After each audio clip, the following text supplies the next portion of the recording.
वो अपने बेटे के बलबूते पे वो अपने घर में बैठा था कि मेरा बेटा एसआई है, और उसी के कहने पे, उसके उकसाने पे ये लोग खाए मेरे भाई को। वही वो जब छुट्टियों में आता था बोलता था कि सबको ख़त्म कर देना, जो होगा हम देख लेंगे। और एक उसका चाचा था राजकुमार, वो भी जब भी घर आता था बोलता था सबको साफ़ कर दो, जो होगा हम संभाल लेंगे, ऐसा वो लोग बोलते थे। और एसआई को लोग बोल रहे हैं पकड़ा गया, हमको ना उसका फ़ोटो दिखा, ना वो थाने पे कहीं दिखा, ना उसकी आवाज़ सुनाई गई। भाई एक एसआई जिस पद पे है उसका पद छीन लिया जाए, उसे आजीवन कारावास दिया जाए, और उसके भाई और उसके पिता को मेरे लाल की तरह हलाल किया जाए। मोदी जी एक चैन छीनने वाले का इनकाउंटर करवा दिए योगी जी, जिसने एक लाल को खा गया उसका इनकाउंटर नहीं हो सकता? बताइए, मेरे लल्ला को खा के भी जो मर्डर कर दिया उसका इनकाउंटर है नहीं होगा? उसने खुद को ऐसे करके बोल दिया कि मैंने हत्या की है, तो मतलब तुम समर्पण कर दिए, आत्मसमर्पण कर दिए, तो भैया बच जाओगे? बताइए। आप एक बात सुनिए, हमारे ज़िले में प्रधानमंत्री जी उपस्थित हैं और आचार संहिता लागू है, ठीक? आप भी जानते होंगे, मेरे से बेटर आप लोग जानते होंगे, आचार संहिता लागू में अगर कोई कॉल पे बात करता है असलहों के बारे में तो उसके घर से उठा लिया जाता है। और मेरे भाई के सामने ऐसे असलहा दिखाया गया, वीडियो भी बना, कुछ नहीं किया गया। और मोदी जी उपस्थित थे, वही प्रधानमंत्री उपस्थित थे हमारे यहाँ, क्या किए वो? बताइए, कुछ कर रहे हैं वो? कुछ नहीं कर रहे हैं। अरे अखिलेश भाई तो कुछ बोले भी, योगी जी सच में यार खुद को साबित कर दिए क्या कि मेरे पास परिवार नहीं तो हम किसी का दर्द नहीं समझ सकते। इसी बात है, हमको तो पूरा लग रहा है। या आप जातिवाद का छोड़िए, आप पैसे पे आ जाइए, आप पैसे पे आ जाइए। आप लोगों के आंखों में आंसू है ना, मुझे देखिए, हम दोनों बहनों के देखिए आंसू दिख रहा है भाई, बताइए आंसू दिख रहा है? आज दुनिया पैसे पे मरती है साहब। तुम्हारे पास पैसा है तो तुम्हारे पास पूरी दुनिया है, तुम्हारे पास पैसा नहीं है तुम्हारे पास कुछ नहीं। 5 मीटर की दूरी पे हम पकड़ने ही जा रहे थे, मेरी मम्मी के हाथ से ऐसे छूट के गिर गया। बताइए, आपकी बहन के साथ ऐसे होता तो क्या करते? का एनकाउंटर हो और पूरे परिवार को आजीवन कारावास दिया जाए, वो कभी ज़िंदगी में छूटे ना। जैसे हमने तड़पाया ना ज़िंदगी भर, वैसे वो भी तड़पते रहे। हाँ, बुलडोजर चलना चाहिए, उनका निवास छीन लेना चाहिए यार, उनके हाथ का निवाला उनके गले में नहीं जाना चाहिए।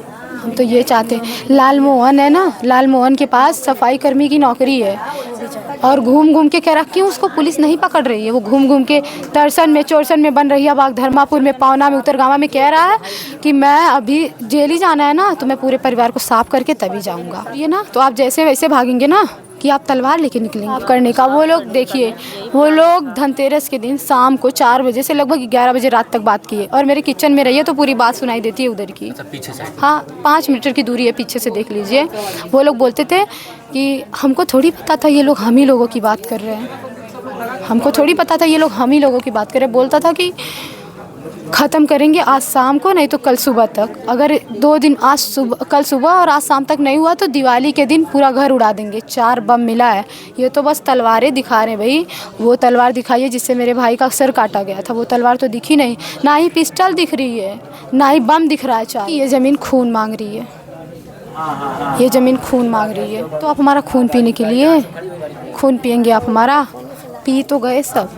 अभी हम बता दें, दरोगा जी खुद आए थे, दरोगा जी खुद आए थे, बोले कि मैं आपका बयान ले रहा हूँ, ठीक?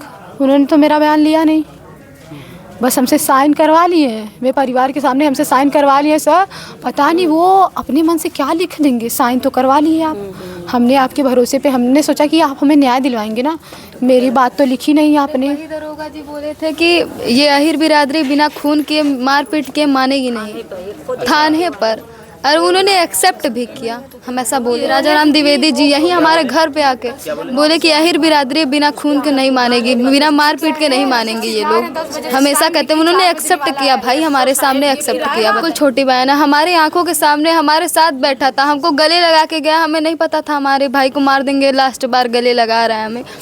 हम उसके पीछे पीछे भागे, वो आगे ही था हमारे, कब उसको मार दिया। 1 सेकंड 2 मिनट की घटना है ये, बस 1 सेकंड भी नहीं लगे, हमारे पैरों तले उसका सर कट के गिर गया था। उस मई में झगड़ा हुआ था हमारे, फिर वो कट्टा वगैरह दिखाया था, हम लोग थाने पे गए थे, तो वो क्या हुआ कि द्विवेदी जी ऐसे कह दिए। फिर हम लोग चले आए भाई, आचार संहिता लागू थी, हम लोग सोचे हमें न्याय मिलेगा। उस दिन अगर कार्रवाई की गई होती, उसके घर का निरीक्षण किया गया होता तो आज रहता ना, मिलता उनके। और वो लोग एक दिन की प्लानिंग नहीं है, ये कई दिनों की मतलब महीनों की प्लानिंग है। और उसका बेटा एसआई उसका सहपाक ये लोग किए हैं। और उसने ही बोला है कि पहले फादर को अपने वो सरेंडर करवाएंगे ताकि थोड़ा सा उन लोगों को ढांढस मिले कि नहीं हाँ कोई पकड़ा गया। फिर अपने भाई को सरेंडर इसलिए करवाया कि तुम्हारा इनकाउंटर कर दिया जाएगा, तुम जेल में तो रहोगे पर जिंदा तो रहोगे, हम लोगों के आँख के सामने नहीं पर तुम इस दुनिया में तो रहोगे। और बताइए वो जो जिसे नाबालिग साबित कर रहे हैं वो सरेआम धमकी देता था हमारे भाई को कि काट देंगे तुम्हें, बच के रहना तुम।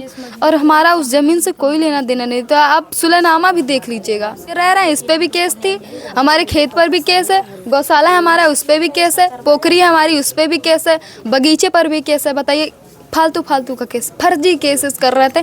जब से ये कोयलारी से रिटायरमेंट होके आया था इतने केसेस किया था कि आपको क्या ही बताया। 18 केसेस तो अभी 2-3 महीने के बीच में किया है थे, इसलिए एकदम निडर होके काम करवा रहे थे। हालांकि हम लोग कुछ बोले नहीं क्योंकि प्रशासन भी पैसा खा के बैठी है।